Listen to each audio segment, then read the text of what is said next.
Welcome to the deep dive.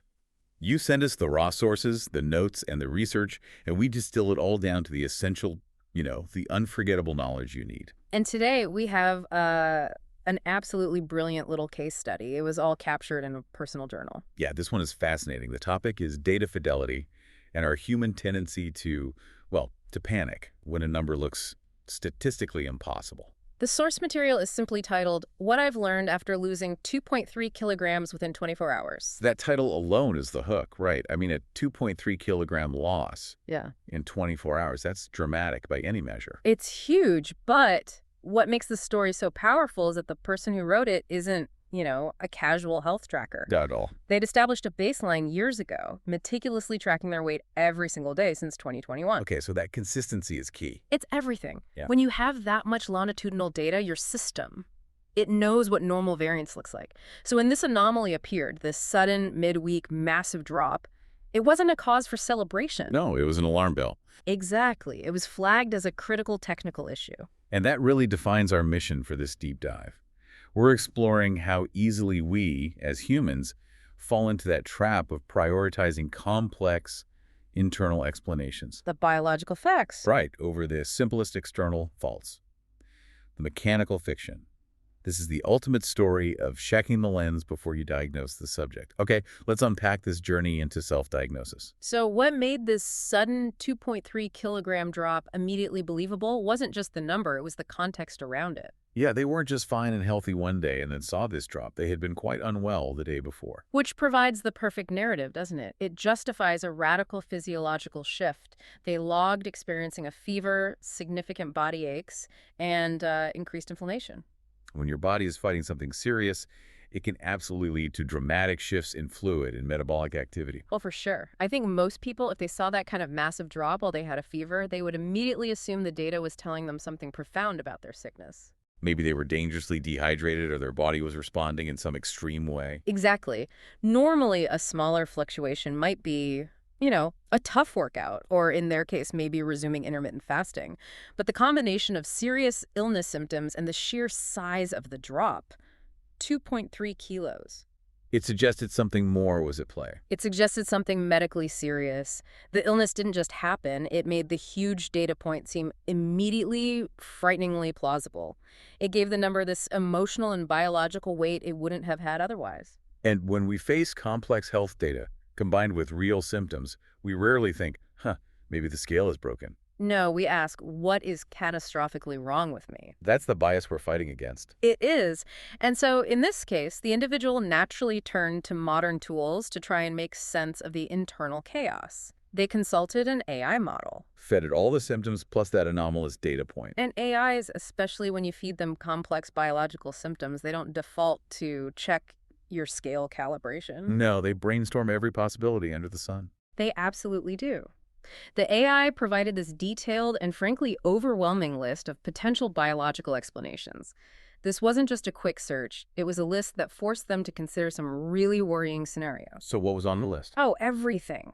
We're talking about severe glycogen depletion, which can cause rapid initial weight loss, to massive shifts in fluid intake and retention, or even the possibility of hormonal imbalances caused by the fever. Wow. The list also included things like severe reactions to poor sleep quality, or the worst one, some urgent underlying medical issue that was being triggered by the initial illness. That laundry list of complex internal problems is precisely what drives the panic. It validates the big, scary number. Right. If an AI tells you that 2.3 kilogram drop could be hormonal or a serious medical issue, you stop thinking about batteries. You start thinking about physicians. The symptoms acted as a perfect filter, ensuring they only accepted these complex biological explanations.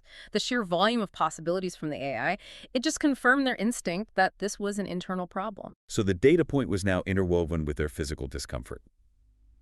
The narrative is set.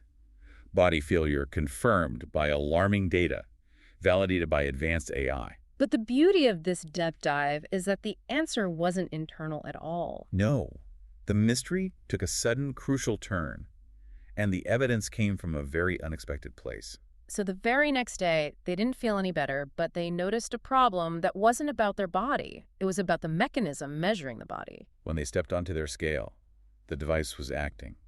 strangely. It was struggling to settle on a reading. Think about that moment. It's like your car speedometer is suddenly jumping erratically after showing you a ridiculously high speed the day before. Exactly. This device, used daily for years, for moons, as the author humorously put it, was showing clear signs of technical distress. That mechanical stutter, that hesitation, that was the physical clue that finally bypassed the psychological bias. Up until that point, they were debugging their body. Now they had to debug the equipment. And that led to the crucial realization. Maybe the issue wasn't the data output, but the data source. The immediate technical problem, the scale hesitating, shifted the suspicion entirely.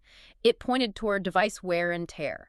You know, a dusty sensor, a failing load cell, general degradation of the digital components. So instead of calling the doctor armed with a sheet of AI diagnoses, They decided to run a controlled experiment. They went out and bought a brand new, modern digital scale. this is the climax of the investigation, the moment of truth. A simple side-by-side comparison. They weighed themselves on the new scale and then immediately on the old problematic one. And what did the data detective find? The confirmation was immediate, precise, and, well, anticlimactic in the best possible way. Which was? The old scale was consistently underreporting the weight by exactly 1 kilogram. Wow, exactly 1 kilo. Exactly. It wasn't a fluctuating error. It was a fixed, repeatable, persistent hardware malfunction. Okay, so let's break down the data anomaly then.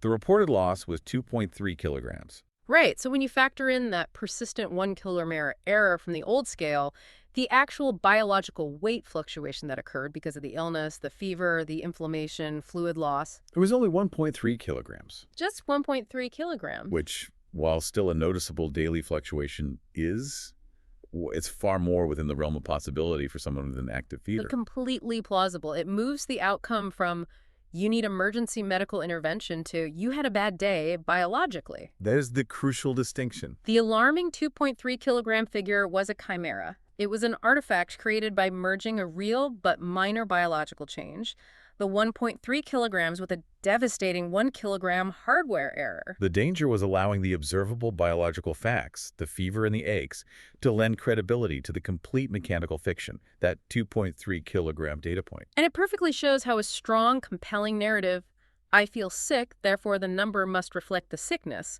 can completely override simple technical troubleshooting. Oh, absolutely. If they hadn't seen that scale stutter the next day, they would have likely walked into a doctor's office with flawed data. Which would have led to misdiagnosis, unnecessary and complex testing, all of it. And this brings us right to the core of this deep dive.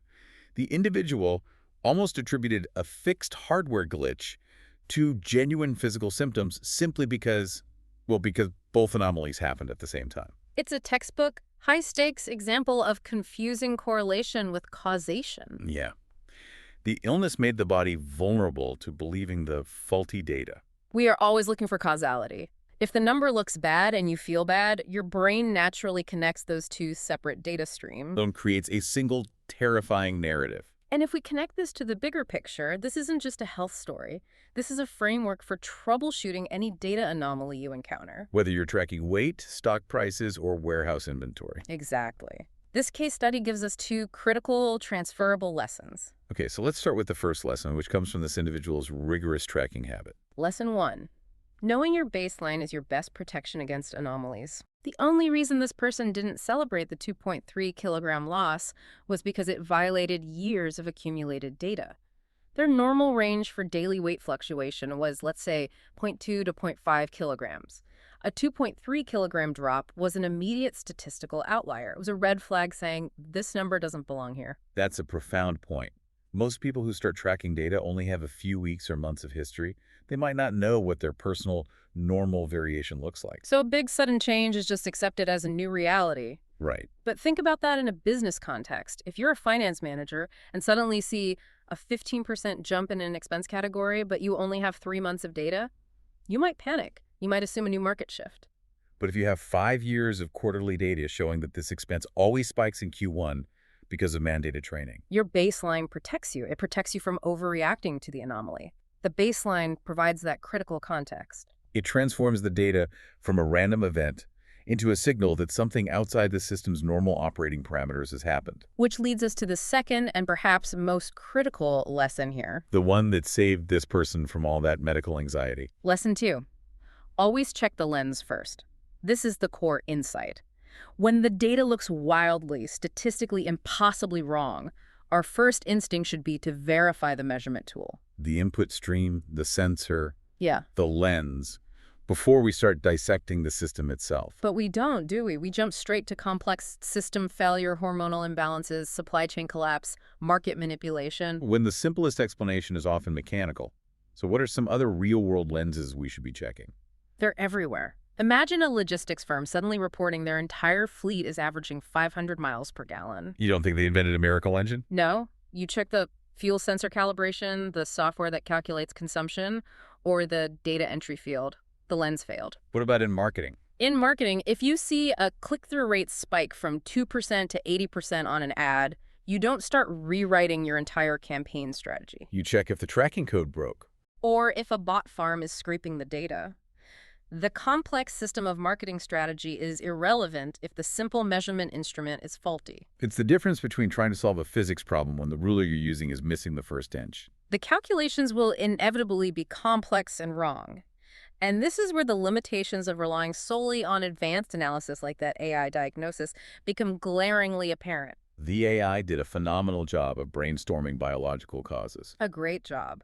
But it completely failed to suggest the simplest mechanical issue. Why do you think tools like AI struggle with that? That specific, simple step of checking the instrument. Because the AI is designed to analyze data based on its assumed integrity. It operates on a higher logical layer. It can diagnose glycogen depletion based on the data you provide it. But it has no sensory input. No, it can't know that, hey, this piece of hardware, which relies on a simple spring or load cell, has been in use for 3 years and is prone to wear. It's fundamentally disconnected from the hardware layer of the measurement process. A faulty input source will always send even the most brilliant analysis spiraling into unnecessary complexity. And it forces us back to the human element. No matter how advanced our diagnostic tools become, we still need that human intuition. We need the discipline to go back and check the basics. We have to be willing to believe that the issue is simple, even when the resulting data point is terrifying. Which raises an important question for all of us, especially those managing massive streams of data. How often, when we see a terrifying dip in portfolio performance, a massive spike in reported defects, or a sudden change in user behavior, how often do we dive into complex internal explanations? The market shifts, the management failures, the psychological breakdowns. Right. When the source material or the measurement tool itself is faulty, are we over-engineering our analysis when the scale is literally just running out of batteries? The lesson is so powerful because of that journey. This started with a fear of a serious underlying medical condition. Prompting consultations with AI, considering a doctor's visit. And it ended with the discovery of a faulty digital sensor and the simple purchase of a replacement scale. The complexity was mechanical, not biological. So what does this all mean for you? It means that every data point, especially the ones that represent outliers, the ones that look too good or too bad to be true, comes with an invisible, mandatory troubleshooting step. Verify the instrument. Verify the instrument. Before you launch an emergency investigation, before you drastically alter strategy, and certainly before you panic, ensure the lens through which you are viewing the world hasn't warped. And here's a final provocative thought for you to chew on. The author of the source material identifies themselves as an old software plumber. This is someone whose entire professional life is spent debugging massive, multi-layered software systems where the first rule is always check the foundational code, check the input stream. Check the hardware layer. Exactly. Yet even this expert, accustomed to complex logical debugging, was momentarily distracted by real physical symptoms and almost ignored the simple hardware failure on his scale. So if a seasoned system troubleshooter can be fooled by correlating real physical symptoms with faulty data, how can you consciously apply the rule of checking the lens first to the myriad of daily data streams you rely on? The ones that lack such clear physical symptoms to distract you. Think about that the next time a data point seems just a little too anomalous.